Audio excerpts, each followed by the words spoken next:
ஒரு விஷயம் நல்லா புரிஞ்சுக்கும், வாழ்க்கையில் ஜெயிக்கிறோம் மேலே போயினே இருக்கணும்னு நினைக்காத. வாழ்க்கையில் எவன் ஃபஸ்ட்டு வரான்றது முக்கியம் இல்லை, லாஸ்ட்டாக எவன் ஃபஸ்ட்டு வரான்றது தான் முக்கியம். கரெக்டா?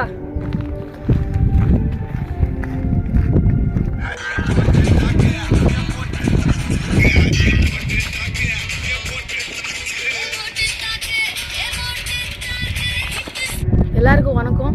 என் பேர் ஹரிஷ் பிபி. நான் வந்து பெங்களூரில் இருக்கிறேன். நான் இப்போ வந்து செகண்ட் பியூசி படிச்சுருக்கிறேன் சென்ட் ஜோசப் காலேஜில். எனக்கு வந்து டான்ஸிங் ஆக்டிங் மேலே ரொம்ப இன்ட்ரெஸ்ட் இருக்குது. யாரெல்லாம் வந்துச்சுன்னாக்கா எஸ்டிஆர் அண்ணா மேலேருந்து தான். அண்ணாவை பார்த்தா எனக்கு ரொம்ப பிடிக்கும். சின்ன வயசுலேயே நான் அவரை பார்த்துன்னுக்கிறேன். அதனால் எனக்கு டான்ஸு ஆக்டிங் எல்லாம் அவரை மாதிரியே பெரிய ஆளாகி வரணும்னு ஆசை எனக்கு. ஆக்டிங் டான்ஸ் நல்லா ஆடுவேன் நான். எனக்கு சினிமாவில் பெரிய ஆளாக வரணும். முக்கியமாக அண்ணா மாதிரியே நான் வரணும், பெரிய ஆளாக எஸ்டிஆர் அண்ணா மாதிரி வரணும். அவர் தான் என்னோடய குரு. நான் அவரை மாதிரியே கற்றுக்குன்னு எல்லாத்தையும் வரேன். நான் வந்து எஸ்டிஆர் அண்ணாவை சின்ன வயசுலேருந்து பார்த்துக்கிறேன். அப்போ எனக்கு வந்து நான் 6ஆவதோ 5ஆவதோ படிச்சுன்னு இருப்பேன். அப்போதுலேருந்து எங்கள் அப்பா வந்து எஸ்டிஆர் அண்ணாட்ட அப்பா டி ராஜேந்திர சார்ட்ட கூண்டு போனாங்க. அப்போதுலேருந்து எனக்கு பார்த்த முதல் சினிமா ஹீரோனாக்கா எங்கள் எஸ்டிஆர் அண்ணா தான். அவரை பார்த்தோன்னே எனக்கு பிடிச்சிச்சு. அவரும் என்னை நல்லா பேசி, என்ன படிக்கிறப்பா, நல்லா படிக்கிறியா, கை கொடுத்து ஃபோட்டோ எடுத்துக்கணும் நாங்கள். எங்கள் அப்பா அவரை மீட் பண்ணி பேச வச்சார்.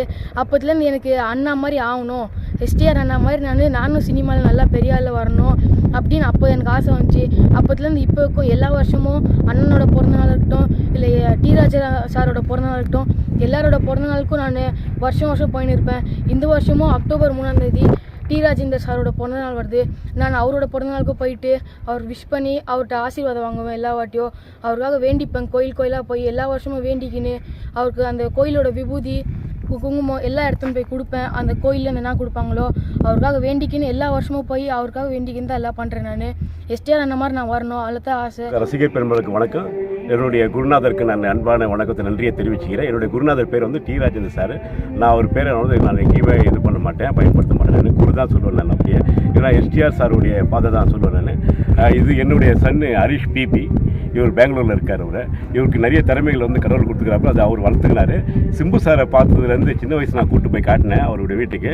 சிம்பு சாரை பார்த்ததுலேருந்து அவரை போல வரணும் ரொம்ப ஆசை. அதனால் வந்து தன்னைத்தானே அவர் வளர்த்துக்கினார். அவர் எஸ்டிஆர் சார் மாதிரியே வந்து டைலாக் பேசுறது வீட்டில், அதே மாதிரி டான்ஸ் ஆடுறது, அதே மாதிரி நடிக்கிறது, டான்ஸில் ரொம்ப ஆர்வம் ஜாஸ்தி ஆகிடுச்சு.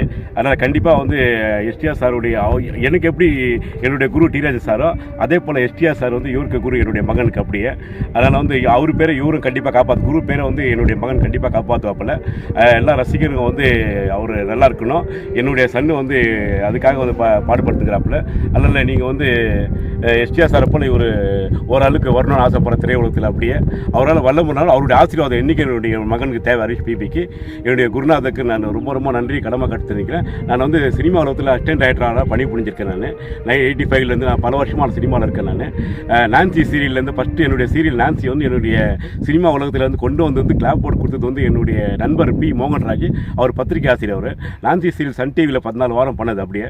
அதுக்கப்புறமா வந்து படிப்படியாக அவர் மூலியமாக நான் அப்படியே மேலே இது ஆகிட்டு வந்தேன். நிறைய படங்கள் எனக்கு கிடைச்சது வாய்ப்புகள். அதுக்கப்புறம் வந்து அருணாச்சலம் ஸ்டுடியோ வந்து சாலிகிராமத்தில் இருந்தது. அந்த அருணாச்சல ஸ்டுடியோவில் வந்து சினிமா இல்லாத நேரத்தில் வந்து அவர்கிட்ட நான் வந்து வேலை செஞ்சிருந்தேன். அவர் பேர் அருணாச்சலம். வந்து ஃபோட்டோ ஸ்டுடியோ வந்து நான் சாலிகிராமத்தில் இருந்துச்சு. அப்போ அந்த ஃபோட்டோ ஸ்டுடியோ வந்து கேமராமேன் வந்து விஜய் சார் வீட்டுக்கு கூட்டிட்டு போவார்.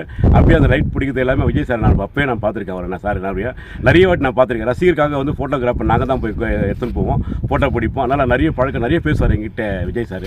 ஃப்ரீயாக இருந்தால் ரொம்ப ஹாப்பியாக நல்லா பேசுவார். நல்ல மனம் கொண்டவர் அவர் சார். அப்படி இருந்து கொஞ்ச நாள் வந்து அந்த ஸ்டுடியோவில் வேலை செஞ்சிருந்தேன். அப்படியே இருந்து திரும்பி திரையுலகத்துக்கு வந்த கொஞ்ச நாள் ஒரு 2 வருஷம் கேப் போட்டு திரையுலகத்துக்கு வந்தேன். அப்படியே என்னுடைய மோகன்ராஜ் சார் வந்து டி ராஜா சார் வந்து தாயக மறுமலர்ச்சி கார்டு ஆரம்பித்தார். அந்த தாயக மறுமலர்ச்சி கார்டு ஆரம்பித்து மோகன்ராஜ் சார் தான் என்னை வந்து கூப்பிட்டு போனார். டி ராஜா சார் வந்து அவருடைய வீட்டை வாஸ்படியை மெரிக்க வச்சது என்னுடைய ஃப்ரெண்டு மோகன்ராஜ் சார் தான். என்னை அவரை முதல் நான் அவரை தான் பார்த்தேன். பெரிய ஜாமுவான் அவர், சகலக்கெல்லாம் அவரை நான் பார்க்கும்போது முதல் கடவுள் திருப்பதியில் இருக்கிற கடவுளை பார்த்த மாதிரி, கியூவில் நின்று பார்த்த மாதிரி அந்த அதிர்ஷ்டம் எனக்கு எல்லாமே கட்சி போச்சுன்னு ஒரு ஆசை. நான் தூரம் தான் பார்த்தேன். நான் மோகன்ராஜ் சார் தான் வந்து படிப்படியாக எனக்கு கூட கூட்டு போயிருந்தேன். அந்த தாய் மலர் கட்சிகளுக்கு வந்து மேலே நல்லா வளர்ந்துட்டே வந்தது. அதை நான் அப்படியே பணியாற்றிருந்தேன். சினிமாக்காக நான் போனேன். அப்படியே அரசியலில் அவர் கூட ஐயா கூட நான் சேர்த்துட்டேன். நான் அப்படியே அப்போ வாசு சாரும் பாண்டியன் சாரும் வேமு சார் தான் வந்து என்னை வந்து மோகன்ராஜ் சார் மூலிமா வந்து ரொம்ப நெருக்கமாக ஐயா கிட்டே என்னை கொண்டு போய் விட்டாங்க. குருநாதர் கிட்டே அவருக்கு ரொம்ப பிடிச்சிச்சு. அப்போ எலெக்ஷன் வந்து வந்துச்சு. அப்படியே அந்த எலெக்ஷன் டைமில் என்ன வந்து அந்த ஊருக்கு திண்டுக்கல் வாங்கினாங்க. எலெக்ஷன் ஒர்க்கு நான் அவனை வந்து வேலை செஞ்சேன். நான் அவர் சார்பாக வந்து நான் வந்து அது கவுண்டிங் வேறு போயிருந்தேன். நான் என்னை கவுண்டிங் வேறு அமைச்சிருந்தாங்க. அது அப்படியே நான் படிப்படியாக அப்படியே எலெக்ஷன் முடிச்சு வீட்டுக்கு வந்து அப்படியே சினிமாவில் ஆரம்பித்தாங்க. அப்படியே ஐயா கூட நான் அப்படியே அந்த கடவுளுடைய பாக்கியம் தான் எனக்கு. எங்கள் அம்மா அப்பா அவருடைய ஆசீர்வாதம் தான். அவர் டி ராஜா சார் வந்து ரொம்ப நெருக்கமாக எனக்கு ரொம்ப பிடிச்சிச்சு அவருக்கு. அது நான் கடவுள் தான் நன்றி சொல்லணும். அவர் கூடவே நான் பயணம் பண்ண ஆரம்பித்தேன்.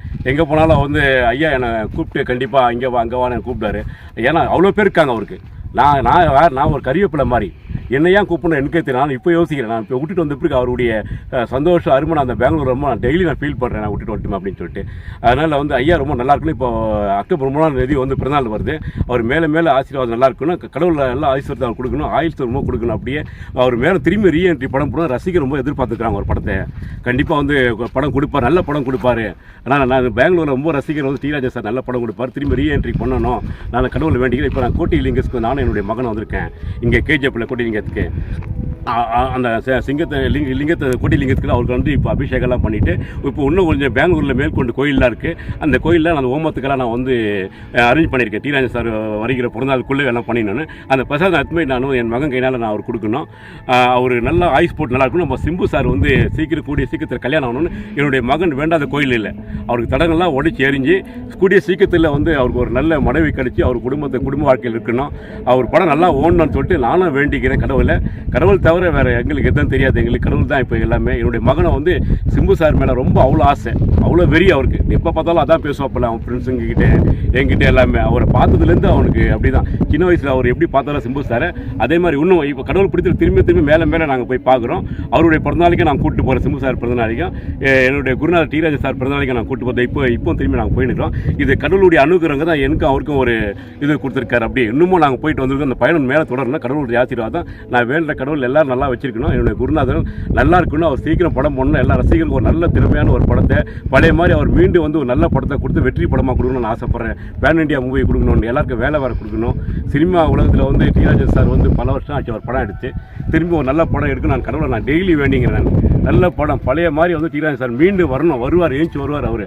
கடவுள் உனக்கு அவர் எல்லாத்தையும் கொடுப்பார். எல்லாத்தையுமே அவர் தைரியம் கீரி எல்லாத்தையும் நல்லா தடங்களாக உடைச்சி எறிஞ்சு இப்போ கூடிய சீக்கிரத்தில் வந்து 2025 கூட கடவுள் கண்டிப்பாக ஒரு நல்ல படத்தை அவர் மூலியமாக ஜனங்களுக்கு கொடுப்பாரு. ரசிகர்கள் ரொம்ப தாய்க்குள்ள ரொம்ப எதிர்பார்க்குறாங்க. அவர் படம் இல்லாமல் எல்லாரும் ரொம்ப வருத்தப்பட்டுருக்காங்க. எல்லாருமே நாங்கள் வந்து இந்த கேஜிஎஃப்ல இப்போ வந்திருக்கோம். அதனால் ரொம்ப நன்றி நான் சரி வச்சுக்கிறேன். குருநாதருக்கு எனக்கும் ரொம்ப நன்றி கடமைப்பட்டிருக்கேன்.